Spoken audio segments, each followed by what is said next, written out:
It was 4:11 a.m. The city was quiet, too quiet for this time of day. No one was awake yet, not even the streetlights. The only sound was the faint echo of footsteps, one after another, getting louder with each passing second. Tung Tung walked alone. His boots scraped the pavement as he moved, his eyes scanning the empty streets of Sahur city. It was always dark before Sahur, but tonight it felt different. There was something wrong, something broken. The sound of his footsteps grew louder, echoing down the alleyways, mixing with the static of the glitching digital billboards that flickered above him. Tung, tung. Each step was a beat, each sound a call to wake up, a call to break the silence. Tung Tung paused in front of a cracked, rusted sign. It used to say, "Wake up, it's time for Sahur." Now, it was just a faded memory, slowly being erased by the digital decay around him. The sound of static hummed in the background. Something was wrong. Everything was wrong. He continued walking, his steps steady but cautious, until he reached the edge of the city. The skyline was nothing more than broken pixels and corrupted images. It wasn't supposed to be like this. Something had gone wrong. The world was stuck. Suddenly, from the shadows, a figure emerged. Doge. His pixelated face flickered in and out of reality. One moment he was there, the next, just a blur of noise. "Tung, bro," Doge whispered, his voice distorted, barely audible. Tung Tung didn't stop walking. He kept moving forward, his mind racing. "What happened?" Tung asked, not looking at him. "The loop. It's starting again," Doge replied, his voice crackling with static. "We're stuck, bro. Stuck in Sahur. No one's waking up." Tung Tung didn't stop. He just kept walking, the sound of his boots pounding against the broken streets. He had to fix this. He had to stop the loop. "We'll need the originals," he muttered under his breath. The streets grew darker as he continued on. He passed abandoned stores, their windows shattered, their neon signs flickering weakly. The city had long since forgotten what it meant to be awake. He finally reached the old temple, a place he hadn't visited in years, Gigachad's temple. The door creaked open, revealing the dimly lit interior. Inside, Gigachad sat, still as stone, his eyes glowing faintly in the darkness. He didn't move as Tung stepped closer. "It's time?" Gigachad asked, his voice deep, like the rumble of thunder. Tung Tung nodded. "The loop, it's starting again." Gigachad stood up, stretching his muscles with a loud crack. "Then we need to find Wide Putin." Together they ventured through the empty streets, past the ruins of old memes, past the ghostly echoes of deleted videos. The city was silent, too silent. They were the last ones awake, the last ones who remembered. They reached the edge of the city, where Wide Putin was still walking, as he had been for years. His face was stoic, his gaze focused ahead, never wavering. "We need you," Tung said, his voice urgent. Wide Putin didn't stop. He just nodded. "I've been waiting." The team grew, one member at a time. The crying cat gang joined them, their tears never ceasing. The Skibidi recruit followed, moving in rhythm with the beats of the glitching world.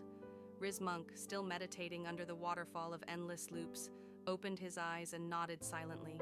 They made their way to the final folder, the heart of the glitch, the place where it all began, the place where everything was corrupted, the place where time itself had broken. Inside they found him, corrupted Mr. Incredible. His face was twisted, distorted by too many remixes, too many AI-generated clips. He looked at them, his eyes glowing with malice. "You think you can stop this?" He laughed, his voice low and dangerous.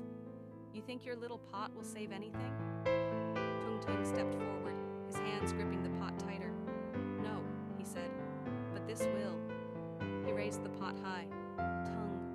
The world cracked. Tung. Reality shattered. Tung. And then silence. The sky flickered. The glitches started to fade. The world, stuck in an eternal Sahur, began to wake. The sun began to rise. Tung Tung stared at the rising sun, unsure if what he was seeing was real. It was too soon for it to be morning. It had to be a glitch, a trick of the corrupted timeline. The glitching city had been stuck in the same loop for too long, nights that never ended, days that never started. The sound of the pot reverberated through the silence, lingering in the air like a forgotten dream. "Is this it?" Gigachad whispered, his deep voice breaking the stillness. "Is the loop over?" Tung Tung didn't respond right away.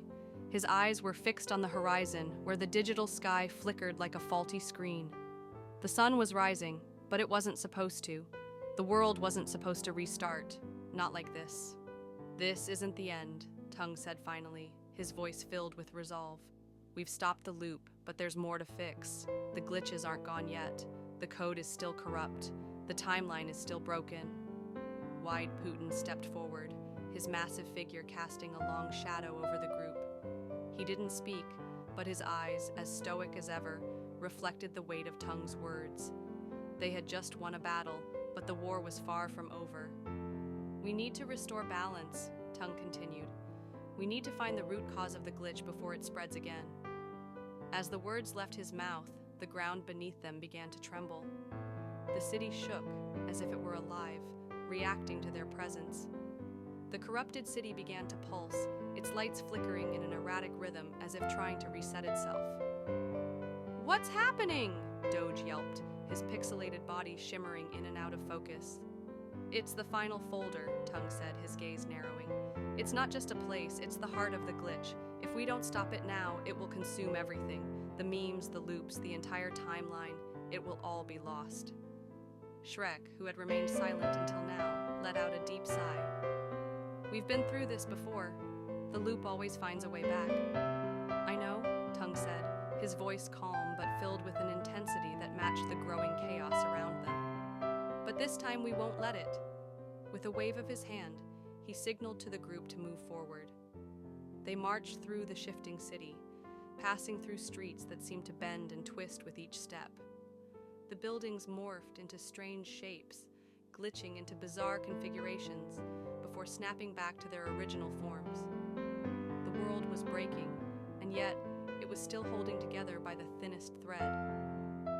As they approached the center of the city, the ground cracked open, revealing a massive pit. At the bottom of the pit was a swirling vortex, a dark hole in the fabric of reality.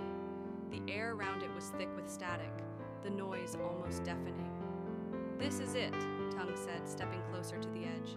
"The source of the glitch, the heart of the corruption." Wide Putin didn't hesitate. He stepped forward, his eyes locked on the swirling vortex below. "We go in, we fix it, or we end it all right here." Shrek looked at Tung. "Are you sure about this?" Tung nodded, his expression unwavering. "There's no other way." Without another word, the group jumped into the pit. The world around them twisted as they fell. Colors bled together, sounds became indistinguishable, and time itself seemed to fold in on itself. It felt like they were floating through an endless void, lost in the digital abyss. And then, suddenly, they landed. They were in a place unlike anything they had ever seen. It was a vast, empty space, filled with floating digital fragments and broken code. The air hummed with a strange energy, the very essence of the glitch that had consumed their world. "This is the final folder," Tung said, his voice echoing in the silence. In front of them stood the corrupted version of Mr. Incredible, his face twisted beyond recognition. He was no longer the hero they had known. He was something else entirely, something darker, more powerful. "Welcome," he said, his voice deep and distorted. "I've been waiting for you." Tung stepped forward, his hand gripping the pot tightly. "You're the one causing the glitch," he said, his voice steady. "You've been manipulating the code, breaking the timeline." Mr. Incredible laughed, a hollow sound that echoed through the empty space. "You think you can stop me? I am the glitch. I am the timeline. Without me, there is no world." Tung didn't flinch. "That's where you're wrong. The world doesn't need you. It never did." With that, he raised the pot high, the sound of it vibrating through the space. "This ends now." The pot struck the ground with a deafening noise, sending shockwaves through the empty void. The world around them began to crack, the broken code shattering like glass. For a moment, there was nothing. No sound, no light, no movement, just silence. And then, the glitch started to reverse. The pieces of broken code began to fall into place, slowly at first, then faster.